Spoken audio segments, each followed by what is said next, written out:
What's up guys, Houndish here, and today we're jumping in with a roundup for all of the new Final Shape content that's been revealed this week, and Bungie do give us additional details following the initial reveal, breaking down a little bit more about how Prismatic is going to work, that's the new subclass component. So we get info on new build crafting possibilities, and then we also get details on exotic class items, the new enemy race, teasers for future updates. Plus, Bungie provide additional gameplay of these new elements that we didn't see in the live reveal, and there are a few other details to go over today. So, as always guys, I hope you enjoy the video, and if you do, a rating below very much helps us out, but now, let's get into it. Firstly, there was a bit of a teaser from Luke Smith in the reveal that Bungie are not done with Destiny 2 beyond the Final Shape, but he also indicated that something else is in the works, potentially another major title, and there have been leaks about a possible Destiny 3 which correlate with this, so who knows how that will pan out in the long run, but it's an interesting thing worth mentioning considering it was in the reveal. Now before we get into the gameplay details from today, a couple of extra things from the footage, and we get some hints about activities in the Final Shape. So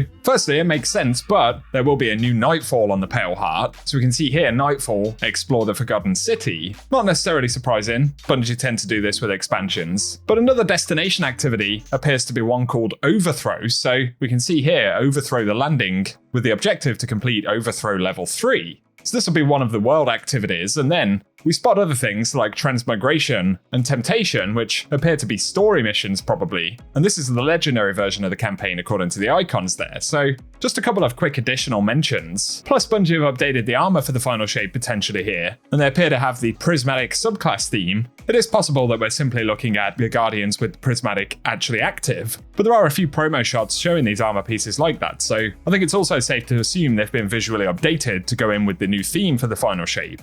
Next up though, Bungie talk about the Prismatic subclass, and they say for the first time, Guardians who harness Prismatic will be able to mix and match Arc, Solar, Void, Stasis, and Strand, combining them to unlock new potential in power and customization. But this isn't about remixing abilities, and we'll be able to break the known limits of light and darkness by entering Transcendence, a state only possible when using the Prismatic subclass, and by dealing both light and darkness damage, we'll charge 2 meters that when filled, enable a temporary state of Transcendence, which unlocks a new unique grenade ability and a weapon damage bonus. And so once these are fully charged, we're able to enter Transcendence, so Hunters get a Solar and Stasis grenade, with Warlocks able to get a Void and Stasis grenade, and then Titans can get Strand and Arc. And while Transcendence is active, we also get an additional unique weapon boost, which stacks with other weapon boosts in the game, so it's kind of a new take on a super ability, but it gives us this roaming sort of grenade and weapon boost super, which is an additional layer on top of the other subclass components where we're mixing and matching melees, class abilities, and various aspects and fragments. So it's pretty bonkers in itself, and Bungie have said along with Prismatic will come aspects and fragments to further customize the build and enable combos that we never thought possible. And the good news is that players will only need to unlock these aspects and fragments once in order to get them for every class. Plus they say we'll get more aspect and fragment slots than ever before. So obviously this is totally sort of breaking the mold of subclass and abilities in the game, and from what we've seen of the gameplay at the moment, we're only really touching the surface. You'll also notice in some of this gameplay that it appears that Bungie's UI upgrades have started here as well, and we've got certain buffs and debuffs on the left hand side of the screen, with others now displaying on the right hand side. We don't know all of the parameters of this just yet, but this is a feature that Bungie teased would be dropping in the Final Shape, so cool that we've got that on the way. We can also see the new UI on the character screen while Prismatic is active, and while we already have a sort of light and darkness theme for subclasses, Prismatic appears to be a totally brand new one with that sort of Traveler Portal theme and a similar color scheme. But the component that ties in with this is the arrival of exotic class items to Destiny 2. So there'll be one for each of the classes. We can see the Titan one here called Stoicism, and with these being exotic, they will take the exotic slot.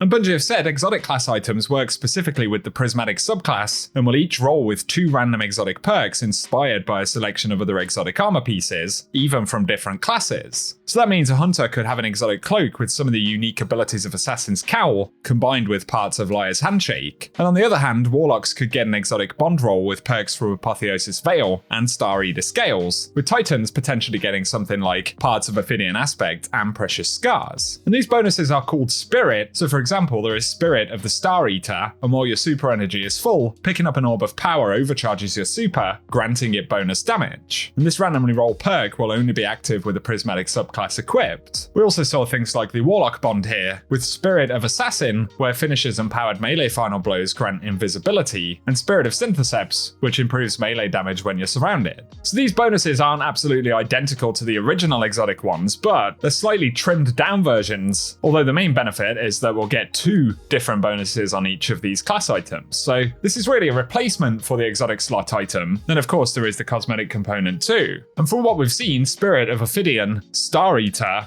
Assassin, Syntheseps, Liar's Handshake, Verity's Brow, Heart of Inmost Light, Caliban, Sixth Coyote, and the Stag will all exist. That isn't a complete list, but those are the ones that we spotted inside of Bungie's gameplay, so it's a pretty expansive system and there's some cool stuff there. And now the final major component that Bungie revealed are the new enemies that are coming in the final shape, and Bungie say Subjugators and Tormentors were just the beginning, and now they're joined by a full force of new enemy faction called the Dread. The Grim take flight like bats with guns, and they use their screeching voice to suppress your abilities. The Husk are melee bruisers that can try and take you down even after they've been destroyed by unleashing a Geist, and the Attendant and Weavers are stasis and strand wielders respectively, who'll use their darkness powers to freeze you in place and pull you across the battlefield. And there are a few additional mechanics to things, like the Geist on the Husk, and I believe we need to kill them with body shot damage. Otherwise, the Geist will actually be released upon their death, which will then track you, bringing another kind of component of danger into gameplay. So these are looking really cool, and let us know what you think about them down below. Otherwise, from the reveal, Bungie showed off the trailer for the final shape. There are a few little story elements in there too. So that's a little more detail there, guys. Give us your thoughts about the changes we've got coming in the final shape down below. If you've enjoyed the video today though, a rating really does help us out on the channel, and also be sure to get subscribed so that I can keep you posted with more Destiny content. Otherwise though, thank you for tuning in, and I hope you guys have an awesome day. While you're Transcendent, you get a new, unique grenade that combines both light and dark together. The Hunters get this fire and ice combo. Titans, Strand, and Arc. For the Warlock, Stasis and Void together. You have a weapon damage bonus that stacks on top of other weapon damage bonuses. Your grenade and melee are both instantly refunded when you cast Transcendence, so you can loop them together, one after the other. That's really exciting. That is so good. As a Titan, you can just quickly start using your arc abilities to jolt all the enemies around you, and then kind of finish them off with like the cool blades of Strand, and it's so satisfying to see how fast you move.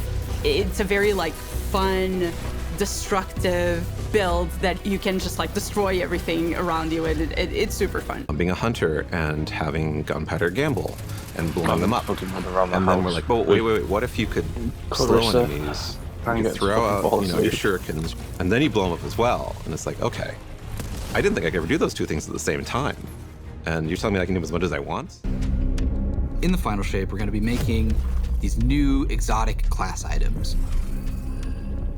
These new exotic class items allow you to steal perks from other exotics and combine 2 perks together into one single exotic.